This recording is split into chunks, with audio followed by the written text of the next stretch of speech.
Welcome back to my channel. मैं हूं आपकी फ्रेंड वर्षा। फ्रेंड्स, आज की इस वीडियो में हम कॉमर्स के प्रैक्टिस सेट लेकर आए हैं, जिसमें हम कॉमर्स के कुछ इंपॉर्टेंट क्वेश्चंस डिस्कस करेंगे। इससे आपकी जो कॉन्सेप्ट है वो भी आपके क्लियर होंगे। तो चलिए फ्रेंड्स, वीडियो को स्टार्ट करते हैं। लेकिन वीडियो को स्टार्ट करने से पहले प्लीज मेरे चैनल को सब्सक्राइब कर लीजिए, और अगर आपने चैनल को सब्सक्राइब कर लिया तो इस वीडियो को लाइक कीजिए और अपने फ्रेंड में शेयर कीजिए। तो चलिए फ्रेंड्स, वीडियो को स्टार्ट करते हैं। फर्स्ट क्वेश्चन है, the companies nationality is decided by it's, यानी कि जो कंपनी की नेशनैलिटी है कि वो किस नेशन से बिलोंग करती है, वो इंडियन है या फॉरेन है, या फिर वो किस कंट्री की है, ये किससे डिसाइड किया जाता है?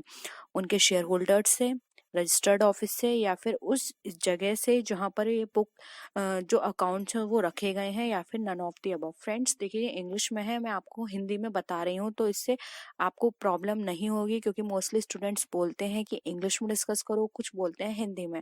तो क्वेश्चंस इंग्लिश में है और मैं आपको जो बता रही हूँ वो मैं हिंदी में आपको एक्सप्लेन करने की कोशिश कर रही हूँ, तो आपको प्रॉब्लम यहाँ नहीं होनी चाहिए। अब यहाँ पर इसमें उन्होंने ये पूछा है कि नेशनलिटी कंपनी की जो होती है वो किससे डिसाइड होती है। तो फ्रेंड्स, ये उसकी डिसाइड होती है रजिस्टर्ड ऑफिस से।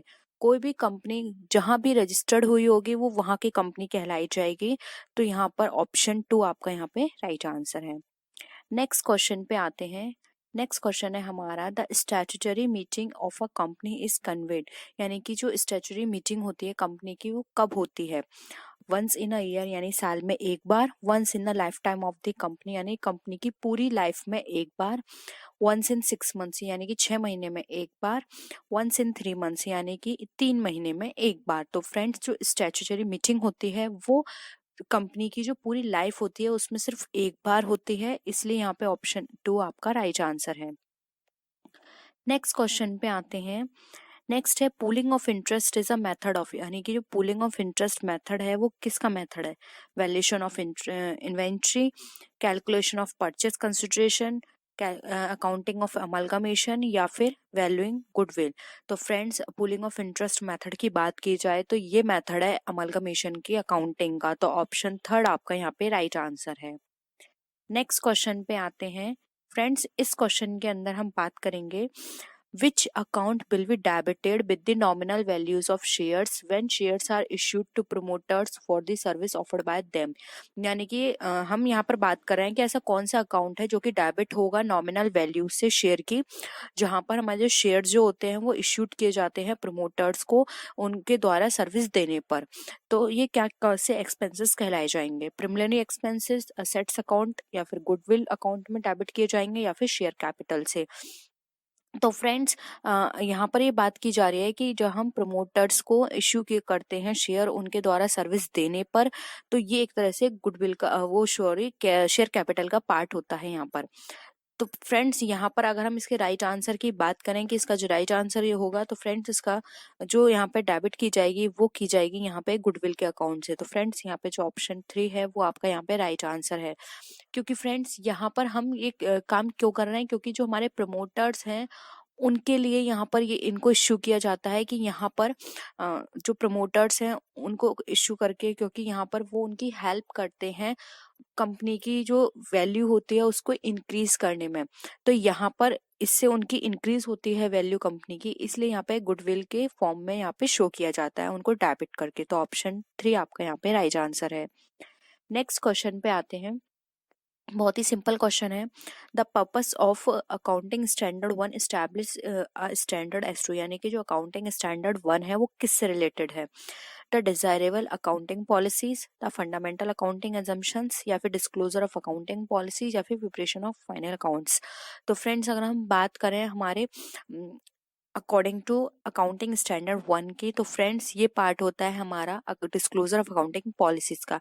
यानी कि अकाउंटिंग स्टैंडर्ड 1 का पर्पस होता है जितने भी अकाउंटिंग पॉलिसीज से रिलेटेड डिस्क्लोजर्स हैं, या फिर जो इंपॉर्टेंट फैक्ट्स हैं, कोई भी इंफॉर्मेशन है उसको डिस्क्लोज किया जा सके सबके साथ। तो डिस्क्लोजर ऑफ अकाउंटिंग पॉलिसी यहाँ पर हमें अकाउंटिंग स्टैंडर्ड 1 जो है उसका ये पर्पस बताती है। नेक्स्ट क्वेश्चन पे आते हैं। Which of the following is not an example of contingent liability, यानी कि यहाँ पर हमें बताना है कि कंटेंजेंट लाइबिलिटी का कौन सा इसमें एग्जाम्पल नहीं है। Liability under guarantee, interim dividend, liability in respect of discounted, या फिर नन ऑफ द अबव। तो फ्रेंड्स अगर हम यहाँ पे राइट आंसर की बात करें तो यहाँ पर जो फ्रेंड्स राइट आंसर होगा, कंटिजेंट लायबिलिटी की बात करें तो इंटरिम डिविडेंड हमारा कंटिजेंट लायबिलिटी का पार्ट नहीं है, तो ऑप्शन 2 यहाँ पे हमारा राइट आंसर होगा।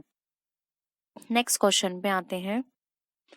Interest is always calculated on the, यानी कि जो इंटरेस्ट है हमेशा कैलकुलेट की जाती है किस पर, मार्केट वैल्यू पर, कॉस्ट ऑफ परचेज पर, नॉमिनल ऑफ फेस वैल्यू पर, या फिर higher of cost and fair value पर। तो फ्रेंड्स यहाँ पर जो इसका राइट आंसर होगा वो होगा option number 3, nominal of face value पर हमेशा इंटरेस्ट जो होती है वो कैलकुलेट की जाती है। नेक्स्ट क्वेश्चन पे आते हैं। Under the purchase method of accounting, the transferee company incorporates in its books, यानी कि जो परचेज मेथड जो है अकाउंटिंग का, उसमें ट्रांसफरी कंपनी जो होता है वो इनकॉर्पोरेट्स करता है उसकी बुक्स में क्या, the assets liabilities and reserves of the transfer company, या फिर the assets liability and statutory reserve of the transfer company, the assets liabilities and statutory reserve of the transferor company, या फिर the assets and liabilities of the transferor company. तो friends इस question में बात की जा रही है कि जो परचेस मेथड ऑफ अकाउंटिंग है उसके तहत अगर हम बात करें transferee company incorporates in its books, अपनी बुक्स में क्या शो करता है, तो वो अपनी बुक्स में शो करता है असेट्स को, लायबिलिटीज को, जो भी उसके स्टैट्यूटरी रिजर्व्स होते हैं ट्रांसफरी कंपनी के, उसको वो दिखाता है। तो यहाँ पर ऑप्शन 3 आपका राइट आंसर हो जाएगा। नेक्स्ट क्वेश्चन पे आते हैं। Preference shares can be redeemed, यानी कि प्रेफरेंस शेयर्स है किससे रिडीम किए जा सकते हैं, partly out of issue of shares and balance out of free reserves, या फिर out of proceeds of issue of share, out of profit, या फिर all of the above.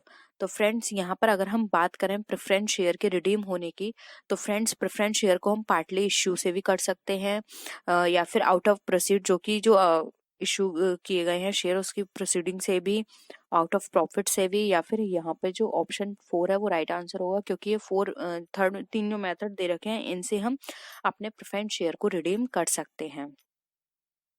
Next question पे आते हैं। When two or more companies liquidate to form a new company, it is called, यानी कि जब 2 या 2 से अधिक कंपनी लिक्विडेट होती हैं और एक नई कंपनी बनाते हैं उसे क्या बोलते हैं, अमलगमेशन, एब्जॉर्प्शन, रिकंस्ट्रक्शन, या फिर परचेज ऑफ बिजनेस। तो फ्रेंड्स जब 2 या 2 से अधिक कंपनी मिलकर एक नई कंपनी फॉर्म करती हैं तो उसको बोलते हैं अमलगमेशन। तो ऑप्शन ए आपका राइट आंसर है। नेक्स्ट आते हैं। इस क्वेश्चन में है as per accounting standard 14 purchase consideration is what is payable to, यानी कि परचेस कंसिडरेशन जो रिलेटेड अकाउंटिंग स्टैंडर्ड 14 से, उसमें व्हाट इज पेबल टू यानी इसका क्या मतलब होता है, यानी कि किसको पे किया जाता है, डिवेंचर होल्डर्स एंड क्रेडिटर्स को, शेयर होल्डर्स एंड क्रेडिटर्स को, share holders and debenture holders को, या फिर शेयर होल्डर्स को। तो फ्रेंड्स यहाँ पर बात की जा रही है जो भी हमारा अकाउंटिंग स्टैंडर्ड है 14 वो हमारा किससे रिलेटेड है। तो फ्रेंड्स अगर हम इसकी बात करें तो अकाउंटिंग स्टैंडर्ड 14 में परचेस कंसिडरेशन बताया गया है वो बताया गया है शेयर होल्डर्स के लिए। तो ऑप्शन 4 आपका राइट आंसर है। नेक्स्ट क्वेश्चन पे आते हैं। Interest on securities is paid, यानी कि जो इंटरेस्ट ऑन सिक्योरिटीज है वो पेड की जाती है किससे, to the original purchaser of the security, यानी सिक्योरिटी का जो ओरिजिनल परचेजर है उससे, to the holders of the security on the due date respect of his actual period of holding, यानी कि जो सिक्योरिटी का होल्डर है जो उसकी ड्यू डेट होगी उस पर जो एक्चुअल पीरियड में जो होल्डिंग होगी जिसकी उसके द्वारा, या फिर to the holders of the security on the due date is respect of is actual period of holding, यानी कि एक्चुअल पीरियड ऑफ होल्डिंग में जो उसका होल्डर होगा सिक्योरिटी का उस ड्यू डेट पे, या फिर नन ऑफ द अबव।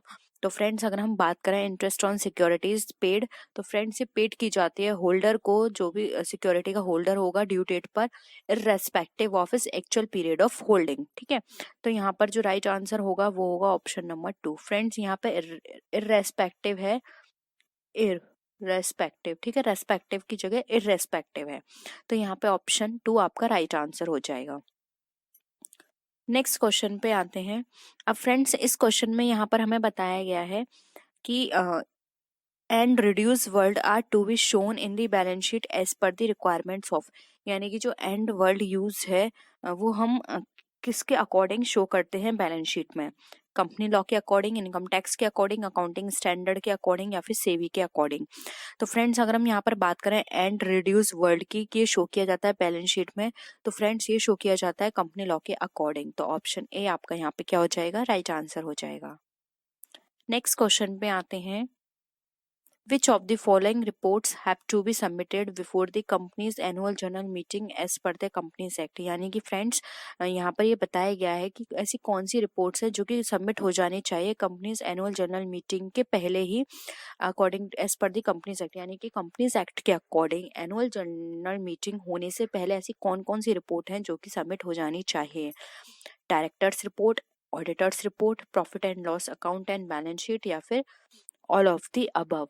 तो फ्रेंड्स अगर हम यहाँ पर बात करें तो फ्रेंड्स एनुअल जनरल मीटिंग से पहले director report, annual general meeting और जो प्रॉफिट एंड लॉस अकाउंट और बैलेंस शीट है, ये सब कुछ हमारा पहले ही सबमिट हो जाना चाहिए, जिससे कि इसके बाद एनुअल जनरल मीटिंग में इनके ऊपर डिस्कशन किया जा सके। तो फ्रेंड्स ये तीनों ही चीज़ें यहाँ पे इंपॉर्टेंट है, इसलिए ऑप्शन 4 आपका यहाँ पे क्या हो जाएगा, राइट आंसर हो जाएगा। तो फ्रेंड्स ये थे आज के क्वेश्चंस। रिमेनिंग क्वेश्चंस हम अपने नेक्स्ट वीडियो में डिस्कस करेंगे, क्योंकि आप ही लोग बोलते हैं कि हम एक वीडियो में ज़्यादा क्वेश्चंस डिस्कस ना करें क्योंकि वीडियो बहुत लंबी हो जाती है। तो फ्रेंड्स आई होप आपको वीडियो पसंद आया होगा। आज का वीडियो पसंद आया तो वीडियो को लाइक कीजिए, अपने फ्रेंड्स के साथ शेयर कीजिए, और भी किसी भी तरह की क्वेरी हो या आप सजेशन देना चाहते हैं तो आप नीचे कमेंट सेक्शन में लिख सकते हैं। तो फ्रेंड्स नेक्स्ट वीडियो में आपसे हम फिर मिलते हैं और विच वीडियोस के साथ। तब तक के लिए बाय बाय।